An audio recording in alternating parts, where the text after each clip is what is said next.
Hey, hi, hello, how are you? I'm Pia and today I'm going to be going through 10 books that you guys have been sleeping on.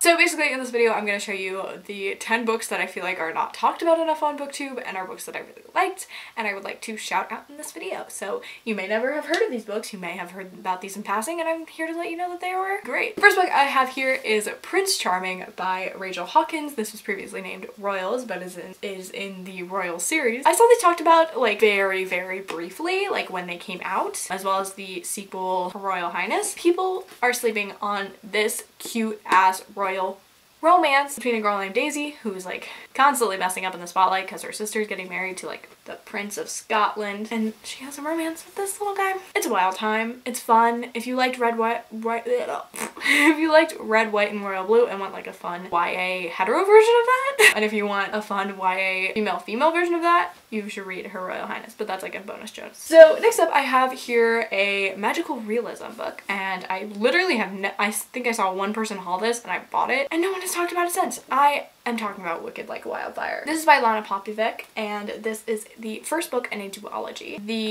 The women in these two sisters' families who can all kind of control some sort of sense, they just kind of are able to glean or manipulate beauty in some way, whether that's through taste, music, things like that. And no one talks about this book. It is so beautifully written. It's so like tactile and lyrical. This writing reminded me a lot of Laini Taylor, and everyone talks about Laini Taylor, but no one has ever mentioned this duology. I have not read the second book, but I do know that this book is really good and a game changer because who has ever seen or heard of this book? Next up is another book that like I've never seen people talk about, which is the point of this whole video, but like this is called A Room Away from the Wolves by Nova Rensuma. I actually met Nova Rensuma at like this group book signing I went to.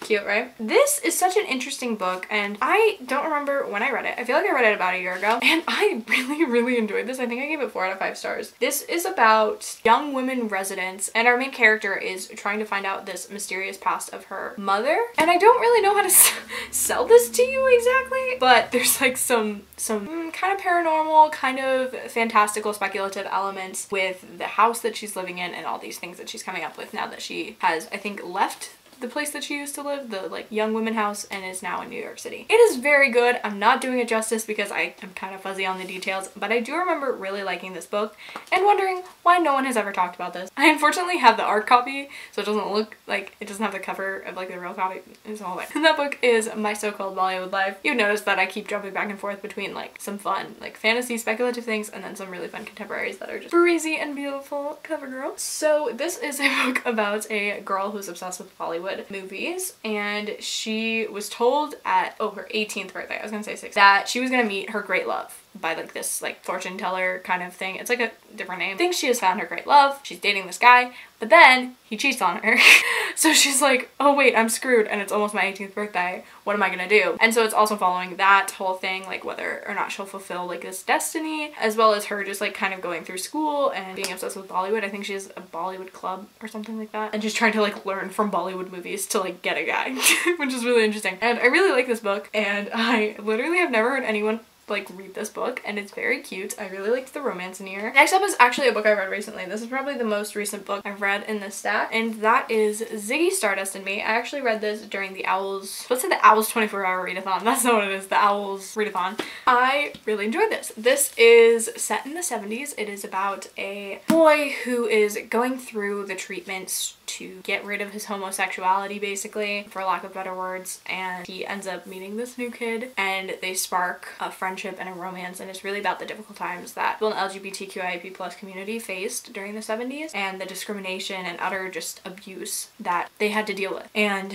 it's about like rising above that, and it's a beautiful book. This is beautiful. The love story is great. The attributes that the two people bring out of each other is amazing. I really enjoyed this book because it was about something that I really didn't know a lot about, and I especially didn't know that it was still going on in the 70s. So next up is another fantastical book, and that is The 10,000 Doors of January by Alexi Harrow. This is a book that ended up being on my top 10 books of 2019, I think. This is a beautiful book. This is about a girl who stumbles upon a door when she is very young. She falls into it and she finds this like world in it. but she gets pulled back out of it. She lives with this wealthy man who is the boss of her dad, and she never really sees her dad. And then this also finds a strange book, adventure and love, and ends up connecting with her world like she never thought, and it sends her on a journey to figure that out. This was just a beautifully done book. I loved how this was done. I was shocked. I was crying.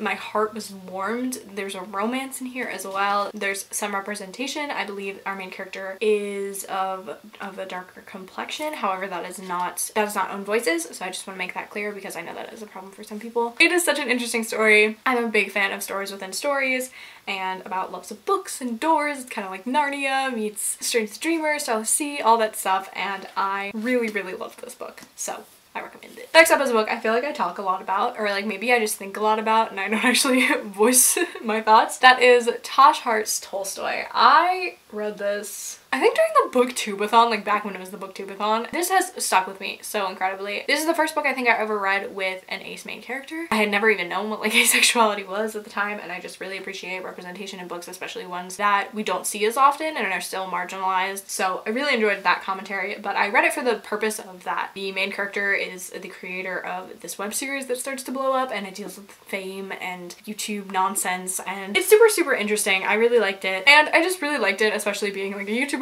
like seeing the behind the scenes stuff like that, as well as just the relationships. There's a really strong sister relationship as well as general like friendships that are really strong. No one talks about this book, and I think you should read it if you like stories about fame, losing friends, gaining friends, strengthening relationships. I keep seeing like, because I'm like, I have like a stack here and then a stack here, and so like every time I pull out a book I'm like, oh.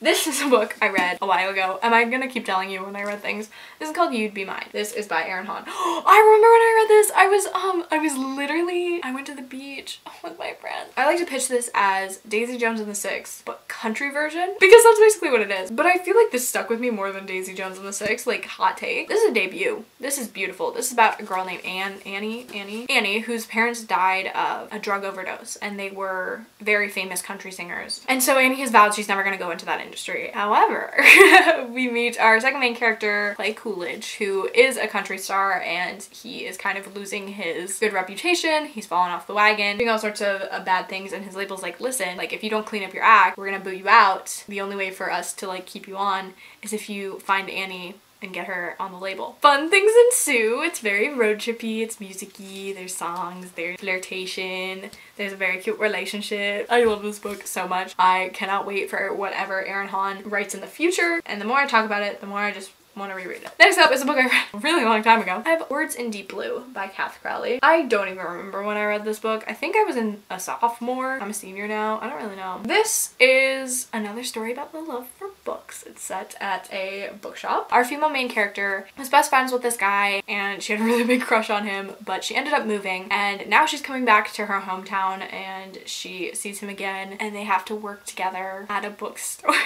It's just a whole thing. It also deals with grief, intense family dynamics, and I just, oh my gosh. This book had me sobbing! And also, I remember I marked this part because she mentioned looking for Alaska.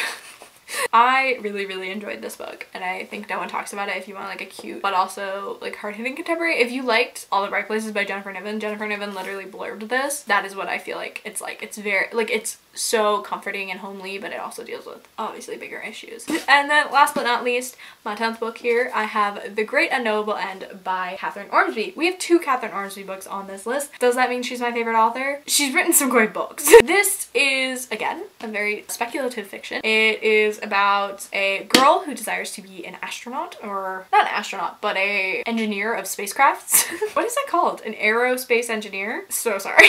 And she is dealing with her own family drama. Her mom has recently died by suicide, and after that her brother moved into the hippie commune, and so they never see each other. And then it also follows our other main character, who is living in the hippie commune. He's the same age as our female main character, but he's never been on the outside, as they call it, and he's kind of losing his chance now that he's getting older. And so it's about kind of the power dynamics of like this hippie commune. Like, is it kind of culty, like a little bit? And then some weird stuff starts to happen. There's like red rain and like purple lightning. Big old countdown to what they think is the end of the world. It's crazy. It's great. I love the main character. I loved the main characters. I thought they were very well written. I thought they were very human. This is also the first time I've seen a main character who has Tourette's. This is a beautiful book inside and out. It has beautiful imagery, a beautiful message, some beautiful characters. I love every second of this book. It's so great. No one talks about it. Please read it. Anyway guys, now that I have begged you to read all of these books, let me know which ones intrigue you the most, which ones you think you're actually gonna pick up. You say none of them. Anyways, that is all for this video. Like, comment, subscribe, do all the things, and I will see you in my next one. Bye!